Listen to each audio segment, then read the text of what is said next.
আইন প্রত্যাহার হবে না বললেন সংখ্যালঘু বিষয়ক মন্ত্রী, প্রিয়াঙ্কাকে হয়রানি।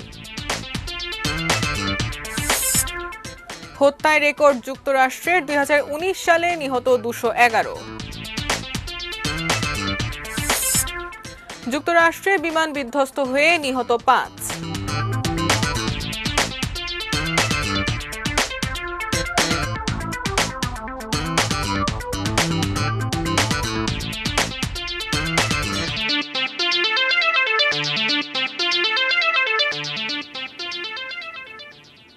দেখছেন এটিএন নিউজ। দেশের বাইরের খবরাখবর নিয়ে আমাদের প্রতিদিনকার আয়োজন অ্যারাউন্ড দ্য ওয়ার্ল্ডে আপনাদের সাথে আছি আমি জাকিয়া জাবের। শুনছিলেন শিরোনাম, এবারে বিস্তারিত। ভারতের সংখ্যালঘু বিষয়ক মন্ত্রী মুক্তার আব্বাস নাকভি বলেছেন, সংশোধিত নাগরিকত্ব আইন কখনোই প্রত্যাহার করা হবে না। ক্ষমতাসীন বিজেপি মন্ত্রিসভার মুসলিম সদস্য নাকভি মুসলমানদের আশ্বস্ত করে বলেন, তাদের নাগরিকত্ব কোনোভাবেই ঝুঁকিতে পড়বে না। সংবাদ সম্মেলনে তিনি জানান, যারা নিজেদের স্বার্থে বিভ্রান্তি ও ভয় ছড়াচ্ছে তাদের জানা উচিত নাগরিকত্ব সংশোধন আইন কখনোই প্রত্যাহার হবে না। ভারতের মুসলমানদের নাগরিকত্ব ঝুঁকিতে নয়। উত্তরপ্রদেশের এলাহাবাদের রাজনীতিক মুক্তার আব্বাস নাকভি বলেন, পার্লামেন্টের ভেতরে বাইরে বলা হয়েছে যে আইনটি ভারতের নাগরিকদের জন্য নয়। এদিকে পাকিস্তানে চলে যাও বলে পুলিশ কর্মকর্তার অভিযোগ প্রমাণিত হলে তার বিরুদ্ধে ব্যবস্থা নেওয়ার আশ্বাস দিয়েছেন নাকভি।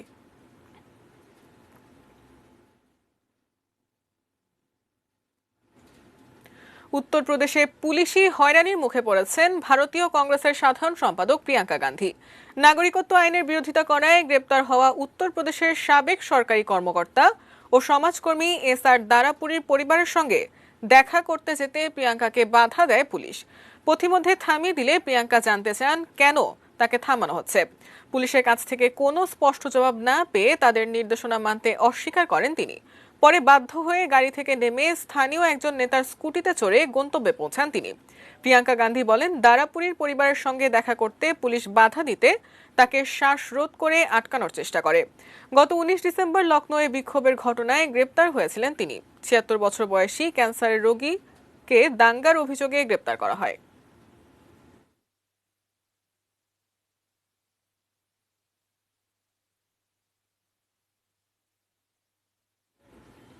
2019 সালে হত্যায় রেকর্ড করেছে যুক্তরাষ্ট্র। ইউএস টুডে ও নর্থ ইস্টার্ন বিশ্ববিদ্যালয়ের এক জরিপে দেখা গেছে 2019 সালে 41টি ঘটনায় যুক্তরাষ্ট্রে নিহত হয়েছেন 211 জন। এর মধ্যে 33টিতে ব্যবহার করা হয়েছে আগ্নেয়াস্ত্র। সবচেয়ে ভয়াবহ ছিল এল পাসোতে আগস্টের হত্যাযজ্ঞ, যাতে নিহত হয়েছেন 22 জন। এছাড়া মে মাসে ভার্জিনিয়ার সমুদ্র সৈকতে হত্যাযজ্ঞে নিহত হন 12 জন। এই জরিপে আরও বলা হয়, 2019 সালে যুক্তরাষ্ট্রের প্রতি অঙ্গরাজ্যে গড়ে 8 জন করে নিহত হয়েছেন। জরিপের পুরো প্রতিবেদনটি সংকলিত করেছে বার্তা সংস্থা এপি।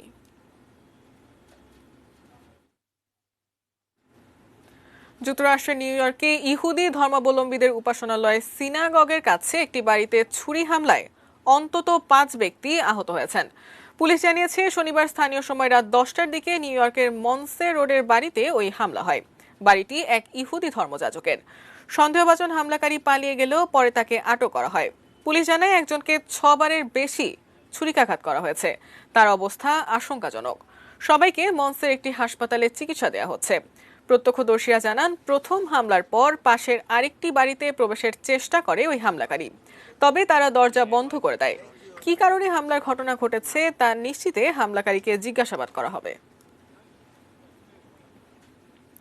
যুক্তরাষ্ট্রের লুইজিয়ানায় একটি ছোট আকারের বিমান বিধ্বস্ত হয়ে কমপক্ষে 5 জন নিহত হয়েছেন।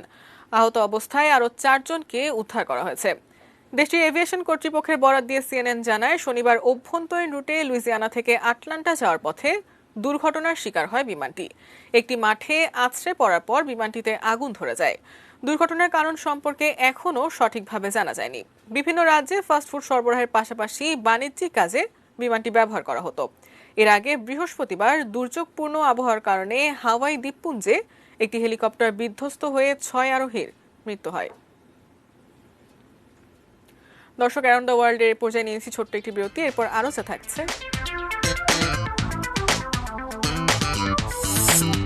মিশরে সড়ক দুর্ঘটনায় পর্যটক সহ অন্তত 28 জনের মৃত্যু। লিবিয়াতে তুর্কি সেনাদের ঢুকতে দেবে না হাফতার বাহিনী।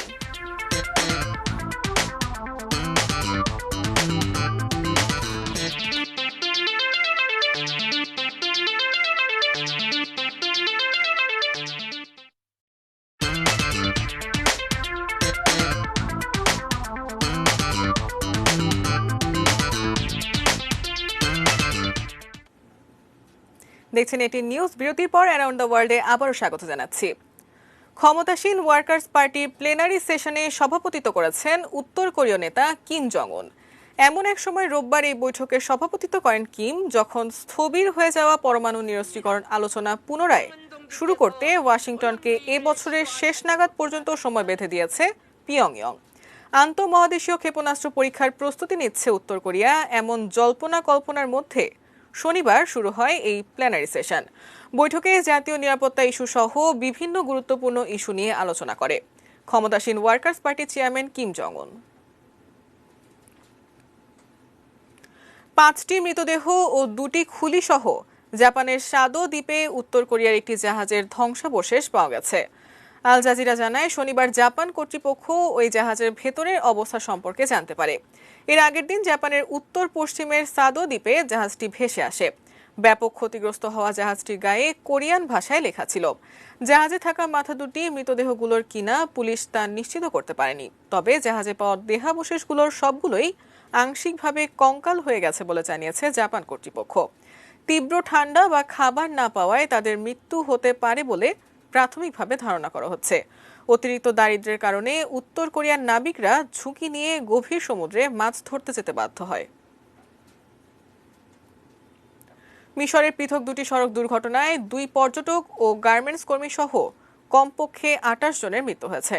শনিবার সুয়েজ খাল বন্দর নগরীতে একটি ট্রাক শ্রমিক বহনকারী মিনিবাসটিকে ধাক্কা দিলে অন্তত 22 জন নিহত হয়। গার্মেন্টস শ্রমিকেরা কাজ শেষে বাসটিতে করে বাড়ি ফিরছিল। এর আগে কায়রোর পূর্বাঞ্চলে পর্যটকদের বহনকারী 2টি বাস ও ট্রাকের মধ্যে সংঘর্ষ হয়। লোহিত সাগরের অবকাশ কেন্দ্র আইন শোখনায় যাওয়ার পথে বাস দুটি দুর্ঘটনা কবলিত হলে মালয়েশিয়ার 2 নারী, 1 ভারতীয় পুরুষ ও 3 মিশরীয় নিহত হয়। এছাড়া আরও অন্তত 24 জন আহত হয়। এদের মধ্যে কয়েকজনের অবস্থা আশঙ্কাজনক।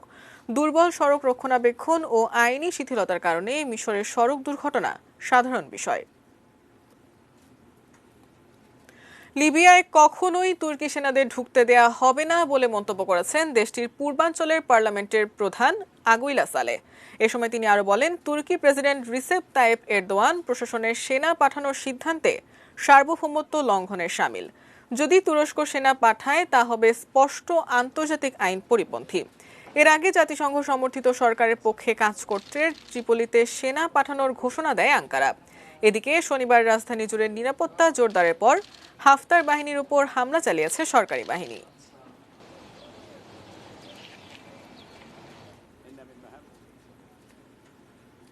চীনের উত্তর পূর্বাঞ্চলীয় লিয়াওনিং প্রদেশের জিংঝু শহরে হয়ে গেল বরফের ওপর নৌকাবাইচ। এতে 18টি দলের প্রায় 200 প্রতিযোগী অংশ নেয়। 100 মিটার ও 200 মিটার করে নৌকাবাইচ অনুষ্ঠিত হয়। অন্তত 1000 মানুষ এই প্রতিযোগিতা উপভোগ করেন।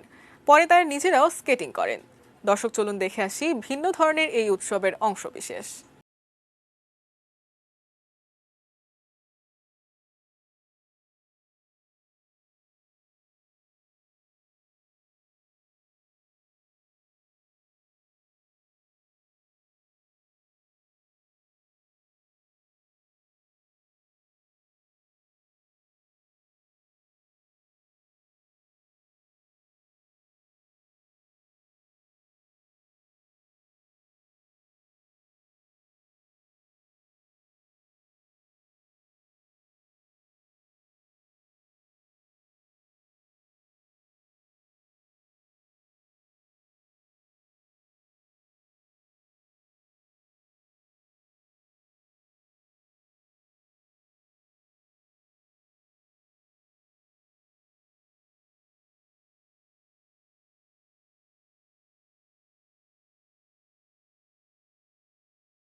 অ্যারাউন্ড দ্য ওয়ার্ল্ড শেষ করছি, তার আগে শিরোনামগুলো জানিয়ে দিচ্ছি আরো একবার।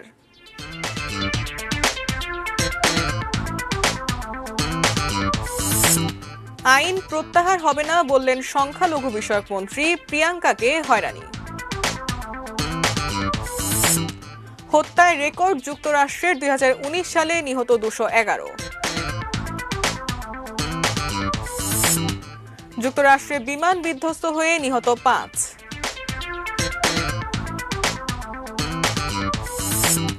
মিশরের সড়ক দুর্ঘটনায় পর্যটক সহ অন্তত 28 জনের মৃত্যু।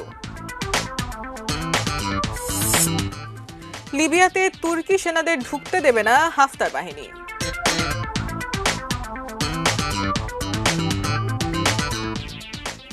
এই ছিল অ্যারাউন্ড দ্য ওয়ার্ল্ড। কাল আবারও দেখা হবে একই সময়।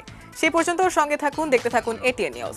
এটিএন নিউজের ব্রেকিং নিউজ আপনার মোবাইলে পেতে টাইপ করুন START স্পেস AN লিখে পাঠিয়ে দিন 5959 নম্বরে।